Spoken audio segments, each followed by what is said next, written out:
एक अहम जानकारी देखिए। रूसी धमकी से बेफिक्र है फिनलैंड, नेटो में जाने का फैसला किया। फिनिश संसद की रक्षा समिति की सिफारिश, सुरक्षा गारंटी के लिए नेटो विकल्प, फिनलैंड ने कहा। अगले कुछ घंटों में आधिकारिक ऐलान संभव। फिनलैंड ये जो मुल्क है बहुत बड़ा मुल्क नहीं है, ये करीब करीब 55-60 लाख लोगों का मुल्क है। लेकिन यहां पर आप देखें, पहले जो तटस्थता बनाई गई, आज उसको ताक पर रखकर नेटो पर जाने की जिद। अमेरिका को सोलोमन में खतरा लगता है सर, यहां फिनलैंड को नेटो में घुसेड़ लिया जाए और रूस कुछ ना कहे। देखिए, यही तो मजेदार चीज़ है कि मैं जो चाहूँगा करूँगा, आप करेंगे तो वो अपराध है। दुख की बात यह है कि जिस प्रकार से अशांति फैलाने की योजना बन रही है, क्योंकि निश्चित रूप से जो तनाव बढ़ता जा रहा है, इसका अंत कहाँ होगा हम जानते हैं। विभीषिका है ये, इसमें लोगों की जान जाएंगी, इंफ्रास्ट्रक्चर डैमेजेस होंगे, और जहाँ शांति की बात है वो भारत के अलावा कोई नहीं कर रहा है, उस पर जो है कुठाराघात होता रहेगा। आवश्यकता ये है कि हम इसको रोकें, लेकिन हम इसमें केवल मात्र दर्शक बने हुए, जैसे आपने कहा कि वो डायरेक्टर सब बने हुए हैं लोग और वो जेलेंस्की वहाँ पर हीरो बने हुए हैं। लेकिन दुख की बात यह है कि क्या कोई शांति की बात भी करेगा? जिस प्रकार से चाइना की हरकतें अमेरिका को परेशान करती हैं, निश्चित रूप से पुतिन को भी नाटो की जो हरकतें हो रही हैं यूक्रेन के आसपास, वो निश्चित रूप से उनको चेहरे पर तनाव पैदा करेंगी। अगर ध्यान हो, लगभग 15-20 दिन पहले ऐसी ही बात उठी थी और तब न्यूक्लियर बोट्स जो हैं वो एक्टिवेट कर दी गई थी फिनलैंड के पास में। तो निश्चित रूप से पुतिन, अमेरिका को आज भी ये लग रहा है सर, डीके पांडे सर, एक सप्लीमेंट्री क्वेश्चन, बहुत संक्षिप्त जवाब रखिएगा। अमेरिका को अब भी लग रहा है क्या यूनिपोलर वर्ल्ड है क्या ये? कुछ वो मानता है नहीं, लेकिन वो मानता है क्योंकि आज के समय में पूरा विश्व इंटरडिपेंडेंट एनवायरमेंट में पहुंच चुका है। हम एक दूसरे पर आश्रित हैं, हम एक दूसरे के बिना जी नहीं सकते। सह अस्तित्व जो हमारा को एग्जिस्टेंस का जो वसुधैव कुटुंबकम का जो हमारा मंत्र है भारत का, वो इस समय उस स्थिति की तरफ धीरे धीरे बढ़ते जा रहे हैं। को एग्जिस्टेंस, पीसफुल को एग्जिस्टेंस जिसकी हिमायत हिंदुस्तान करता रहा है, उसकी तरफ दुनिया बढ़ रही। लेकिन क्या अमेरिका इससे बेखबर है? मैं ये भी समझना और समझाना चाहता हूं कि आप देखिए फिनलैंड बेकरार है। असल में स्वीडन में उतनी आग लगी हुई नहीं थी। मैं दीपक वोरा साहब के पास जाऊं और एक अहम खबर आपको ऊपर से बताऊं, वहां पर स्टूडियो से, उससे पहले आप ये समझ लीजिए कि जब ये कंपैरिजन किया जाता है कि एक तरफ स्टॉकहोम स्वीडन, दूसरी तरफ हेलसिंकी फिनलैंड, किसको ज्यादा असल में आग लगी हुई है नेटो में जाने की? फिनलैंड को असल में वहां सेंस ऑफ इनसिक्योरिटी यूक्रेन में कथित इन्वेजन के बाद ज्यादा हुई है। स्वीडन चाह नहीं रहा है, लेकिन फिनलैंड के जाने के बाद स्वीडन को भी एक स्टैंड लेना पड़ेगा। क्या वाकई स्वीडन ऐसा चाह रहा है, यह भी समझने की कोशिश करेंगे, क्योंकि वहां यह जानने के बाद कि फिनलैंड तो शामिल हो ही रहा है, वहां के लोग भी ज्यादा तत्पर और उद्यत दिखाई दे रहे हैं। यह अहम खबर देखिए, 15 मई तक डिसीजन ले लिया जाएगा फिनलैंड की तरफ से, और इस बारे में आधिकारिक ऐलान भी संभव है। 22 तारीख से मई में नेटो की मेंबरशिप खुलेगी और उसके बाद कहते हैं सबसे पहले दफ्तर खुलने के पहले ये आवेदन लेकर खड़े रहेंगे दोनों मुल्क। सर ये मालूम है कि इसका रिपरकशन, वो ये सोच रहे हैं कि ये बहुत अच्छी टाइमिंग है, ऐप टाइमिंग है। पहले ही यूक्रेन में उलझा हुआ है रूस, इस समय हम कुछ कर भी लेंगे तो रूस कुछ नहीं कहेगा, ऐसा होगा? ये जो no advantage treaty organisation, sorry NATO कहते हैं ना उसको, नो एडवांटेज नहीं, नॉर्थ अटलांटिक ट्रीटी ऑर्गेनाइजेशन, ऐसे ही कुछ है। तो इसके बारे में इतना ही कहूंगा सर, आपके जो विशेषज्ञ हैं स्टूडियो में, इनकी जानकारी मुझसे कहीं ज्यादा, I feel intimidated bye there presence. मैं ये कहूंगा कि मेरी राय नेटो को ये है, सुनिए, चीन को शामिल करिए नेटो में ताकि दोनों तरफ से रूस घिर जाए।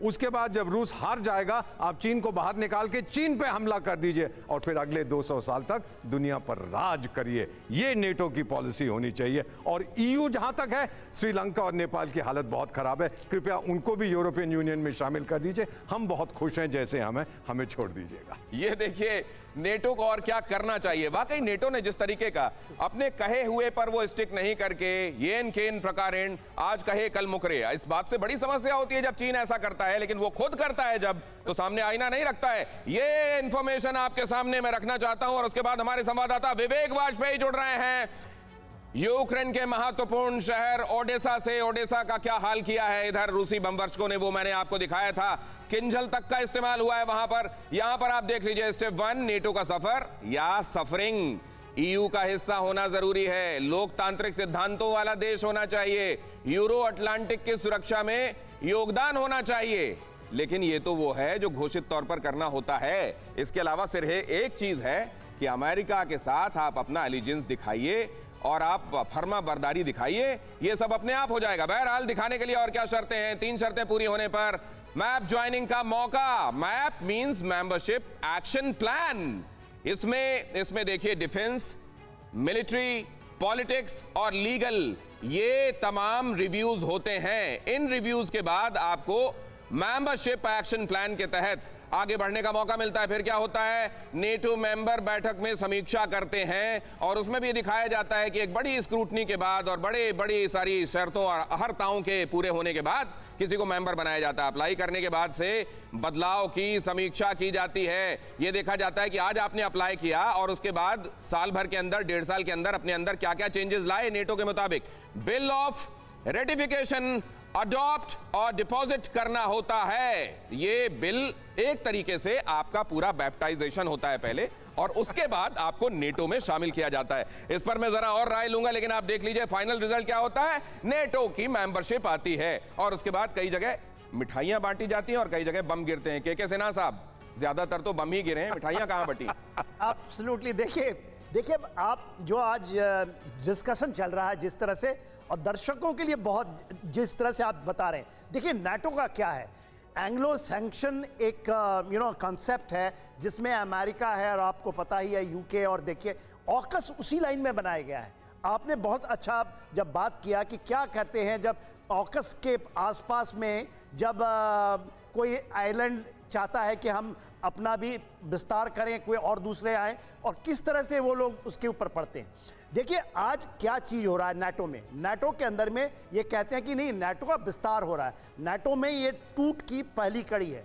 स्ट्रैटेजिक ऑटोनॉमी, खास करके नॉर्मंडी जो फॉर्मेट के देश थे जिसमें फ्रांस और जर्मनी दोनों हैं, और आज भी नहीं, एक मिनट में आप ये फिनलैंड और स्वीडन की बात कीजिए। अच्छा। अगर जो आप रशिया दोनों को दिखाइए प्लीज, दोनों को दिखाइए। सुरक्षा के लिए आपको ये पता होना चाहिए, यूरोपियन यूनियन में स्वीडन है, लेकिन स्वीडन ने यूरो नहीं लिया जी। फिनलैंड, तो अगर जो उसके बगल में रशिया है तो पहले चले जाता नेटो में, तो उसको अंडर प्रेशर है ना, कठिन है।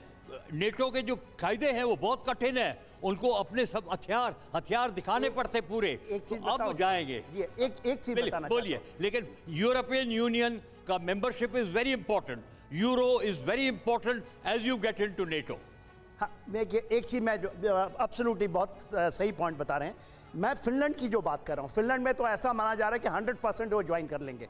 76% लोग मानते हैं कि नाटो ज्वाइन करना चाहिए। देखिए बात यह है कि फिनलैंड न्यूट्रल रहा है, यहाँ सब फिनलैंड की रशिया के साथ डायरेक्ट कॉन्फ्रंटेशन हुई है, कॉन्फ्लिक्ट हुआ है, तब भी वो न्यूट्रलिटी में, और न्यूट्रल जब रहा है तो एब्सोल्युटली प्रॉस्पेरिटी है। बट जो वेस्टर्न, जो एंग्लो सैंक्शन थिंकिंग जो कहते हैं, जो वेस्टर्नाइज फील करते हैं अपने को आज के, और जेलेंस्की साहब उसके सबसे बड़े सर, लेकिन इसके लिए कोई सीमा निर्धारित हुई है या वाकई चीन भी कुछ दिनों में नेटो का मेंबर बनेगा, ये जैसा कह रहे हैं? परवाह देश की, सोमवार से शुक्रवार रात 10 बजे TV9 भारतवर्ष पर।